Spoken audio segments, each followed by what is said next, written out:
Seakan ujian terus bertubi-tubi menerpa saat kembali ke apartemen, Inha tak sengaja mendengar tetangga dan pemilik apartemen sedang mengobrol tentang anaknya Sunho. Bukannya ikut berduka atas apa yang menimpa Sunho, mereka malah mengatakan betapa beruntungnya mereka karena Sunho tidak melompat dari atap apartemen. Sang pemilik apartemen mengatakan jika itu sampai terjadi maka hanya akan membawa sial saja dan menurunkan harga sewa apartemennya. Naik pita mendengarnya, Inha ingin melabrak tetangga dan pemilik apartemen saat itu juga, tapi Mujin menyusul menenangkannya. Di dalam apartemen, Inha membuka kotak kardus yang berisi sepatu dan seragam Sunho yang diberikan oleh Seongnam. Inha memeluk barang-barang tersebut. Di sisi lain, Enjo lupa membuang barang bukti, yaitu sebuah kancing jas milik Sunho. Enjo memasukkannya ke dalam toilet, namun saat itu aksinya dipergoki oleh suaminya Jinpyo. Jinpyo pun menanyakan sikap Enjo yang aneh akhir-akhir ini. Tidak menjelaskan apapun, Enjo pergi begitu saja menghindari suaminya. Kembali pada Inha yang memasukkan jas milik Sunho ke dalam lemari. Dari sini Inha juga menyadari satu kancing jas tersebut hilang satu. Inha pun semakin yakin ada kejanggalan dari kasus anaknya itu. Terlebih lagi, sekarang Inha kembali mengingat saat sebelum kejadian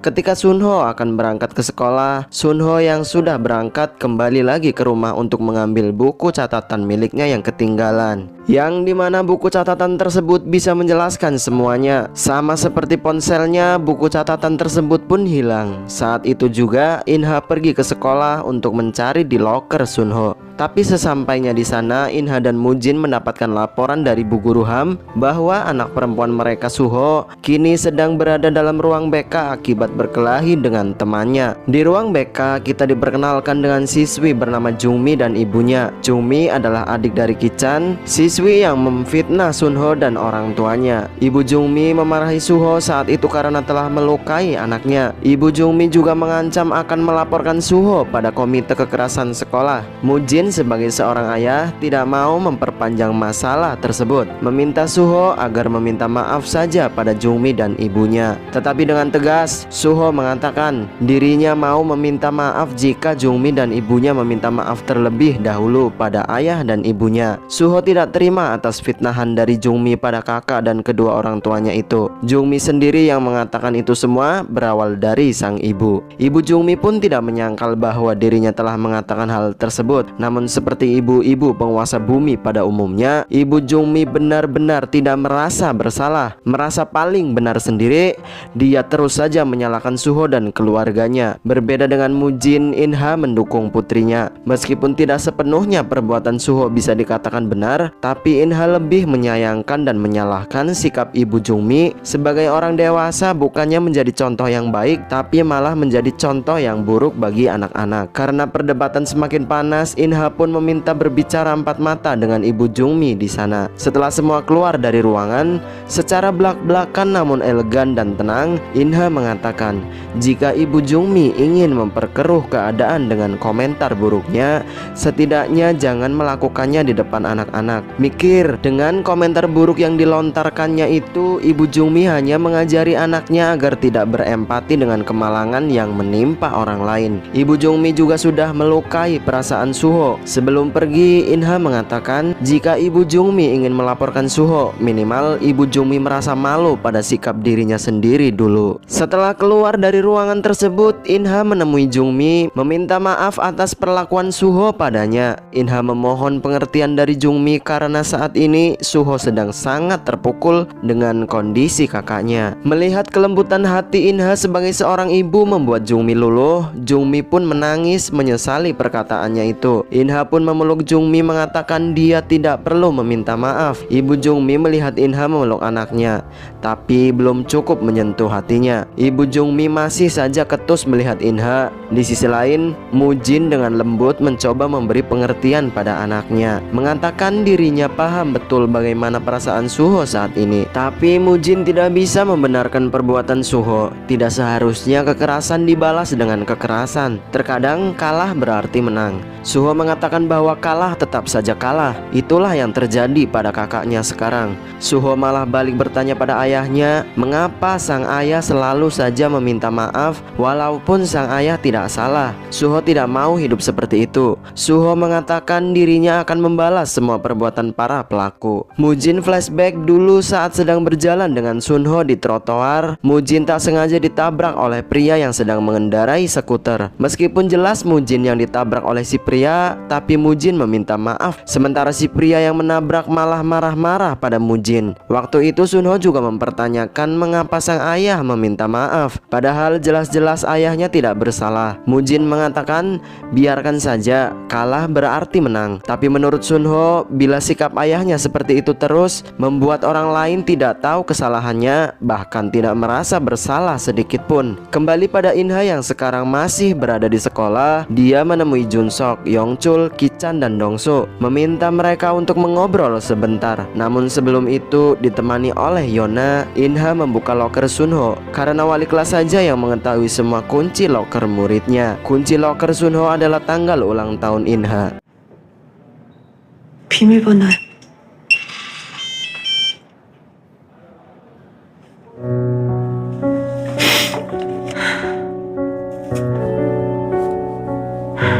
Sementara Mujin saat ini berada di call center terdekat. Petugas berhasil menemukan nomor terakhir yang dihubungi oleh Sunho. Mujin juga meminta petugas untuk melacak di mana lokasi terakhir ponsel Sunho sebelum dimatikan. Kembali lagi pada Inha, setelah loker Sunho berhasil dibuka, dia tidak menemukan buku catatannya. Lalu Inha mengobrol dengan Junsok, Yongchul, Kichan, dan Dongsu untuk mendapatkan informasi penyebab Sunho jatuh dari atap sekolah. Namun dari mereka, Inha tidak mendapatkan informasi apapun. Ironisnya adalah anak-anak yang ada di depan Inha yang dianggap sebagai orang paling dekat dengan Sunho sebenarnya adalah pelaku perundungannya. Tak lama kemudian Mujin menelpon memberitahukan tentang 4 angka belakang nomor ponsel yang terakhir dihubungi oleh Sunho. Lalu Inha meminta Yona untuk mencari tahu nomor tersebut yang mungkin adalah salah satu dari muridnya. Di sisi lain, Enjo datang ke toko roti berniat untuk menemui Inha. Chung-ah memberitahunya bahwa sekarang Inha sedang berada di sekolah tengah mencari barang bukti, yaitu buku catatan Sunho. Mengetahui Sunho menulis buku catatan, Enjo menjadi panik. Melihat Suho di sana sedang sibuk di depan laptopnya, Enjo semakin panik tak karuan karena mengetahui Suho sedang mencari tahu dari kartu transit Suho. Dari kartu transit tersebut mereka bisa mengetahui tempat terakhir yang didatangi Sunho, barang apa saja yang terakhir dibelinya. Namun saat ini Suho belum berhasil menemukan sandinya.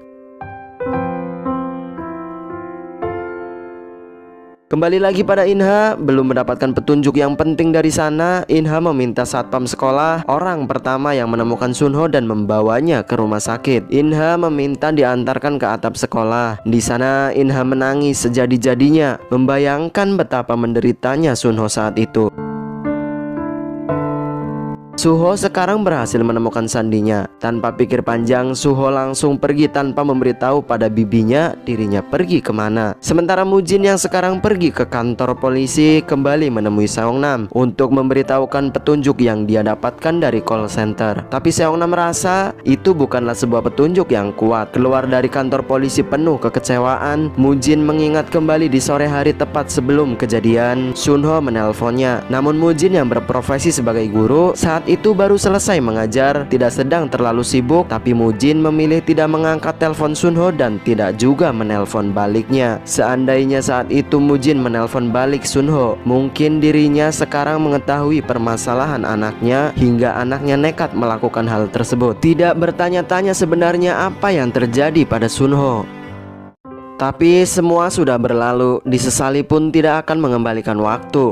Suho sekarang berada di toko bunga. Dari sana dia mengetahui bahwa sang kakak membeli bunga untuk seseorang. Bertanya pada pemilik toko bunga. Pemilik toko bunga mengira bunga tersebut ditujukan untuk pacarnya. Karena pemilik toko bunga tidak mengetahui apa yang terjadi pada Sunho, pemilik toko bunga mengira Suho mencari kakaknya yang kabur dari rumah. Lalu pemilik toko lanjut menjelaskan bahwa 1 jam setelah Sunho Sunho membeli bunga dari sana, dirinya melihat Sunho di depan toko masih membawa bunganya. Tapi saat itu Sunho terlihat sangat bersedih. Mungkin Sunho ditolak atau Sunho tidak berhasil bertemu dengan pacarnya, ujar si pemilik toko bunga. Di sisi lain, Inha yang kini sudah kembali ke toko roti ditelepon oleh Yona yang memberitahukan bahwa dirinya sudah menemukan siapa pemilik nomor terakhir yang dihubungi oleh Sunho. Nomor tersebut adalah milik Dahe, salah satu siswi di kelasnya. Namun sebelum kejadian Sunho, Dahe sudah cuti dari sekolah karena sakit, berpindah pada Ibu Hotima yang kini sedang bersama dengan Ibu Kichan. Ibu Hotima memberitahukan tentang anaknya yang menjadi pelaku perundung Sunho. Ibu Hotima juga berniat akan memberitahukannya pada ibu pelaku perundung yang belum mengetahuinya. Kemudian beralih ke rumah sakit tempat Sunho sekarang dirawat. Mujin mendapati Suho putrinya ada di sana. Padahal Suho sudah berkali-kali mengatakan tidak akan menemui kakaknya. Suho hanya mau menemui kakaknya ketika sudah siuman. Lalu suster menghampiri Mujin, memberitahukan padanya bahwa setiap hari Suho selalu datang ke rumah sakit, tapi tidak masuk ke kamar Sunho.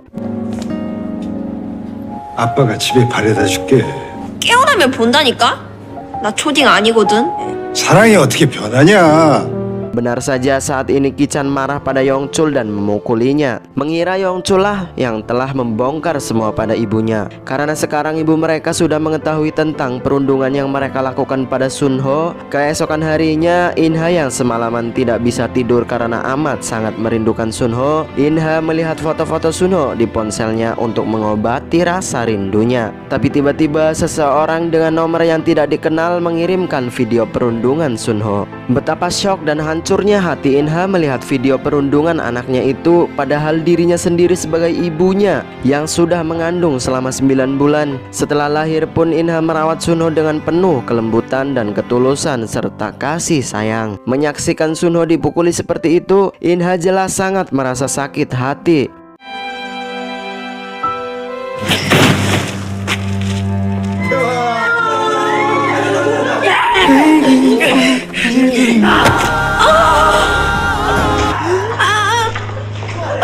Menunjukkan video tersebut juga pada Mujin. Setelah itu Inha pun langsung pergi ke apartemen Ibu Hotima. Inha benar-benar kecewa pada Ibu Hotima karena telah mengetahui dari awal tapi tidak memberitahukan padanya. Padahal kenyataannya saat kemarin Ibu Hotima bertemu dengan ibu-ibu para perundung lain, Ibu Hotima menyarankan untuk mereka semua meminta maaf dan mengakui kesalahan mereka pada Inha sebelum Inha mengetahuinya sendiri. Tapi Ibu Kichan melarangnya, menganggap itu adalah hal biasa dan bukan sebuah kesalahan. Karena anak laki-laki memang biasanya bercanda menggunakan sedikit kekerasan. Dengan amarah yang meledak-ledak, Inha meminta Ibu Hotimah memanggil anaknya Yongchul. Saat Yongchul keluar dari kamarnya sambil menangis menahan kesal, Inha menanyakan mengapa Yongchul tega melakukan itu pada Sunho. Padahal Sunho selalu baik padanya, tidak pernah juga Sunho merundungnya. Meski ketakutan tapi Yongchul tidak punya adab belas. Yongchul tidak meminta maaf, hanya terus beralasan bahwa itu hanya sebuah candaan. Mendengar alasan konyol tersebut membuat Inha tak mampu menahan amarahnya lagi. Inha pun mentabok kepala Yongchul, sempat membela anaknya, namun Ibu Hotimah kembali sadar bahwa memang anaknya sudah benar-benar keterlaluan. Ibu Hotimah pun meminta maaf pada Inha, tapi Inha yang saat ini merasa kecewa dan masih sangat marah pada Ibu Hotimah pun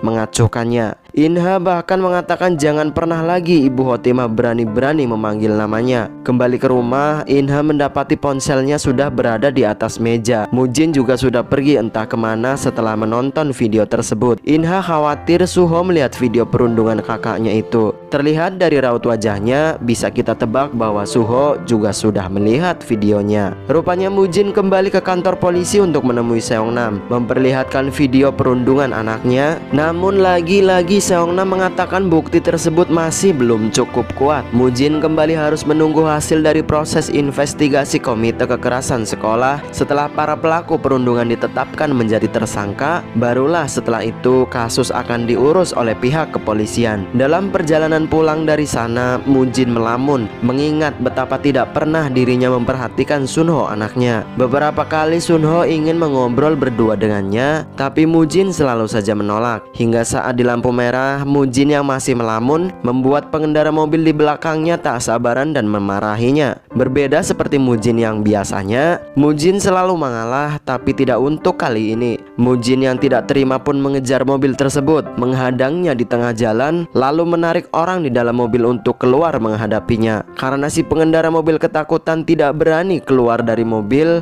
Mujin pun melepaskannya begitu saja. Namun sedikit keributan tersebut membuat kemacetan di jalan. Sementara di kantor polisi sekarang, Seongnam bersungguh-sungguh mendalami kasus Sunho. Seongnam memerintahkan anak buahnya untuk mengecek kembali CCTV sekolah. Di sisi lain, di kediaman Enjo, Jin Pyo juga kini sudah mengetahui tentang perundungan Sunho yang melibatkan anaknya. Terlebih lagi, Inha sudah melihat videonya. Di hadapan ayah dan ibunya, Jun Sok menjelaskan bahwa dirinya sudah berusaha menghentikan teman-temannya waktu itu. Alasannya tidak melaporkan sejak awal karena Jun Sok tidak ingin mengkhianati pertemanannya. Karena Jun Sok tidak ada dalam video perundungan tersebut, Jin Pyo menyuruh Jun Sok untuk melaporkan hal tersebut pada wali kelasnya sebelum dirinya ketahuan terlibat dalam perundungan. Beralih pada Ibu Hotima yang sedang berdiri tepat di depan pintu apartemen Inha. Saat itu Ibu Hotima ingin meminta maaf pada Inha, tapi tiba-tiba Ibu Kichan menelponnya, melarang untuk meminta maaf karena menurut Ibu Kichan, jika mereka meminta maaf sama saja mereka mengakui kesalahan. Lah, kan emang salah kocak. Ibu Kichan tidak ingin anaknya disalahkan. Bahkan Ibu Kichan dan ayahnya akan menyewa pengacara paling mahal untuk membela anaknya itu. Ibu Dongsu yang mengantar ke sekolah juga sama saja seperti Ibu Kichan, tidak terlalu mempermasalahkan kesalahan anaknya itu. Ibu Dongsu yang suaminya adalah seorang pengacara merasa tenang-tenang saja. Bahkan Ibu Dongsu meminta anaknya untuk fokus saja ke pelajaran agar mendapatkan nilai yang memuaskan. Biarkan ayah dan ibunya yang mengurus masalah tersebut. Di dalam sekolah, Donghae menemui Suho, menanyakan keadaan Sunho saat ini. Setelah memberitahukan keadaan kakaknya pada Donghae, Suho mengatakan Donghae adalah orang yang baik. Kebanyakan orang bertanya hanya karena rasa penasaran, sedangkan Donghae tulus mengkhawatirkan kakaknya. Dari Donghae, Suho mengetahui alamat rumah dari Dahe. Saat jam istirahat, Suho pun membolos keluar ke sekolah melewati gerbang belakang. Ibu Ham sebagai wali kelas Suho menelpon Inha untuk memberitahukannya. Panik mendengar kabar tersebut. Saat itu juga Inha pergi untuk mencari. Namun sebelum itu Enjo datang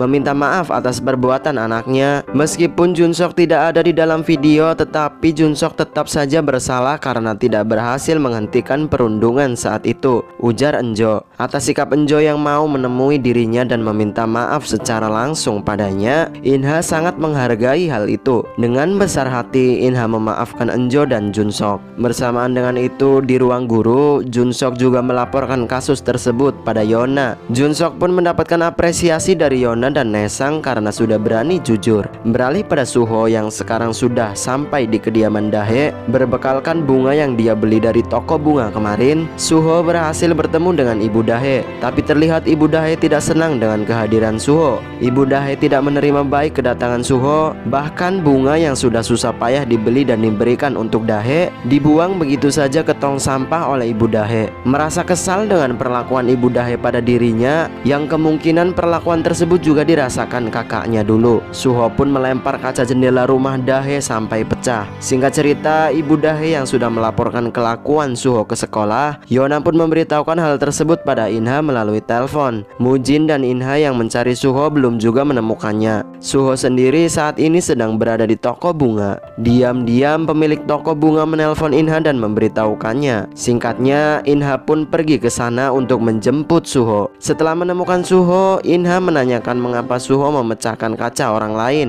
Setelah Suho selesai menjelaskan semuanya, Inha tidak marah dengan Suho. Justru Inha merasakan hal yang sama. Inha mengatakan semakin kecewa dan marahnya Suho, maka Suho harus menjadi semakin kuat agar bisa melawan. Dan film pun bersambung.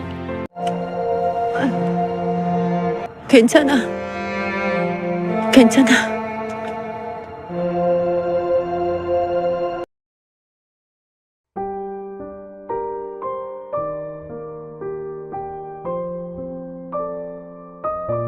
Untuk sementara Mimin baru bisa merangkum 3 episode dari drama Korea Beautiful World ini. Untuk kelanjutannya lihat nanti deh ya. Sepi soalnya guys. Mungkin sekian video kali ini. Sampai bertemu di lain waktu. Wabillahi taufik wal hidayah. Wassalamualaikum warahmatullahi wabarakatuh.